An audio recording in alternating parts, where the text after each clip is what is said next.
हिमाचल प्रदेश के एक छोटे से गांव में अश्विन का परिवार रहता था। ये परिवार काफी खुशहाल था। अश्विन के पिता गांव के सम्मानित व्यक्तियों में थे और खेती के साथ साथ अन्य सामाजिक कार्यों में भी जुड़े रहते थे।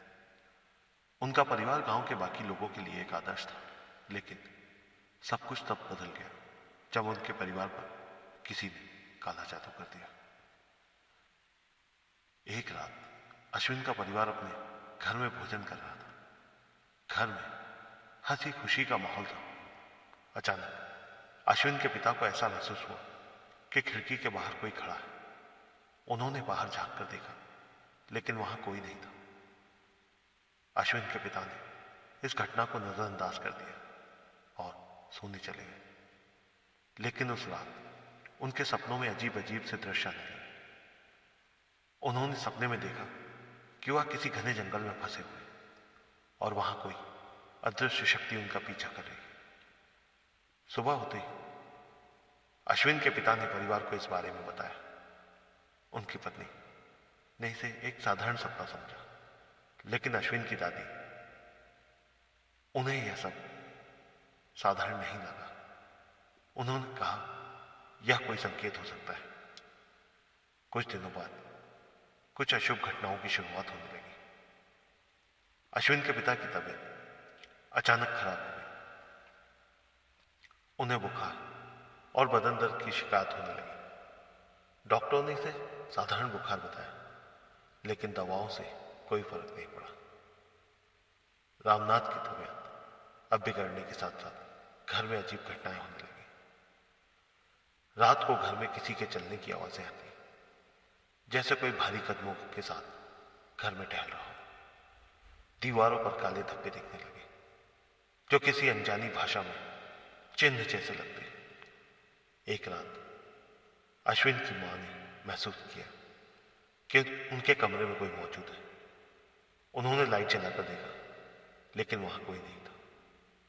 अब उनके परिवार पर एक हमला होने वाला था। एक दिन अश्विन अपने दोस्तों के साथ खेलने गया था। जब वह वापस आया तो उसने देखा कि उनके परिवार के मुख्य दरवाजे पर लाल रंग से कुछ अजीब निशान बने हुए हैं। अश्विन ने अपनी दादी को दिखाते हुए कहा कि देखो दादी, यह हमारे घर पर किस तरह के निशान बने हैं। दादी ने उन्हें देखते ही कहा, यह काले जादू का संकेत है। कोई हमारे परिवार को बर्बाद करना चाहता है। अगले दिन अश्विन के पिता खेत में काम कर रहे थे। अचानक हल जोतते समय बैल बेकाबू हो गए और अश्विन के पिता पर झपट पड़े। वो काफी गंभीर रूप से घायल हो गए। गांव वाले उन्हें अस्पताल लेकर गए और डॉक्टर ने कहा कि यह किसी चमत्कार से कम नहीं कि इनकी जान बच गई। यह घटना अश्विन और उसके परिवार के लिए चेतावनी थी। अश्विन की दादी ने अब एक तांत्रिक की मदद ली और तांत्रिक की सलाह पर उन्होंने रामनाथपुर के एक तांत्रिक को दिखाया। रामनाथ की हालत में सुधार नहीं हो रहा था। दादी ने कहा, यह साधारण बीमारी नहीं है। किसी ने हमारे परिवार पर काला जादू किया है। हमें किसी तांत्रिक से मदद लेनी होगी। परिवार ने गांव के प्रसिद्ध तांत्रिक बाबा से संपर्क किया। बाबा ने घर में जाकर पूजा शुरू की। जैसे ही उनके मंत्रोच्चारण शुरू हुए, घर में अजीब घटनाएं होने लगी। हवा अचानक तेज हो गई और घर की खिड़कियां अपने आप खुद बंद होने लगी। तभी बाबा ने कहा, तुम्हारे घर पर बहुत शक्तिशाली काला जादू किया गया है। यह किसी करीबी का काम है। जब तक इसे तोड़ा नहीं जाता, तब तक आपका परिवार खतरे में रहेगा। बाबा ने तांत्रिक विद्या के जरिए यह पता लगाया कि काला जादू करने वाला कोई और नहीं, बल्कि परिवार का ही कोई करीबी है। कौन है वो रहस्यमय दुश्मन? उन्होंने कहा, यह जादू ईर्ष्या और बदले की भावना से किया गया। अश्विन की मां को याद आया कि उनकी ननद, जो अक्सर उनके साथ झगड़ा करती थी, पिछले कुछ दिनों से अजीब व्यवहार कर रही है।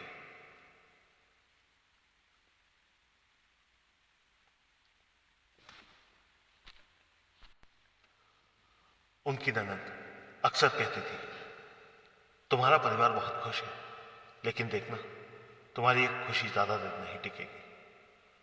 बाबा ने अश्विन की मां को चेतावनी दी कि उस ननद से थोड़ा दूर रहे, और शायद यह ननद ही है जो काले जादू के पीछे हो सकती है। बाबा ने उस रात तो पूजा कर दी और चले गए, मगर उस रात अश्विन के पिता के कमरे में एक बार फिर अजीब सी घटनाएं होने लगी। उन्होंने महसूस किया कि कोई उनके बिस्तर के पास खड़ा है। जब उन्होंने आंखें खोली तो उन्होंने एक भयानक परछाई को देखा। वह परछाई एक औरत की थी, लेकिन उसका चेहरा डरावना और अजीब था। अश्विन के पिता चीखते हुए उठे, लेकिन तब तक परछाई गायब हो चुकी थी। वह परछाई हर रात परिवार के अलग अलग सदस्यों को डराने लगी। सारा परिवार परेशान होकर दोबारा उस तांत्रिक बाबा के पास पहुंचा। बाबा ने कहा कि परिवार को इस श्राप से मुक्त करने के लिए एक बड़ा हवन करना होगा। उन्होंने परिवार को आगाह किया कि इस हवन के दौरान आत्मा और काले जादू की शक्तियां हमला कर सकती हैं। हवन के दिन बाबा ने हवन करना शुरू किया। जैसे ही हवन शुरू हुआ, घर में तेज हवाएं चलने लगी, खिड़कियां टूटने लगी और दीवारों पर काले धब्बे और भी ज्यादा गहरे हो गए। अचानक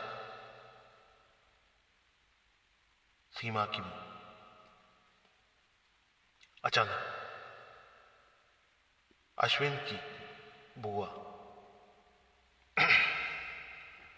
अचानक अश्विन की बुआ की परछाई प्रकट हुई और जोर से हंसने लगी। उसने कहा, तुम सबको बर्बाद करने के लिए ही मैंने यह जादू किया है, लेकिन अब कोई भी मुझे रोक नहीं सकता। बाबा ने मंत्र पढ़ते हुए कहा, तेरा खेल खत्म हो चुका है, तेरे बुरे कर्मों का अंत अब होगा। कई घंटों तक चले हवन और मंत्रोच्चारण के बाद माया की आत्मा और काले जादू के करने वाली शक्तियां कमजोर पड़ गई। अंततः बाबा ने श्राप को तोड़ दिया। अश्विन की बुआ ने कबूल किया कि उसने अपने भाई के परिवार से ईर्ष्या के कारण यह जादू किया था। बाबा ने उसे चेतावनी दी कि वह अगर दोबारा ऐसा करेगी तो उसका बहुत भयानक अंत होगा।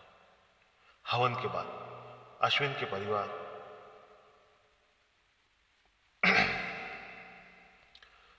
हवन के बाद अश्विन के पिता की तबीयत धीरे धीरे ठीक होने लगी। घर की अजीब घटनाएं भी बंद हो गई। परिवार ने अश्विन की बुआ को माफ कर दिया, लेकिन उससे दूरी बना ली।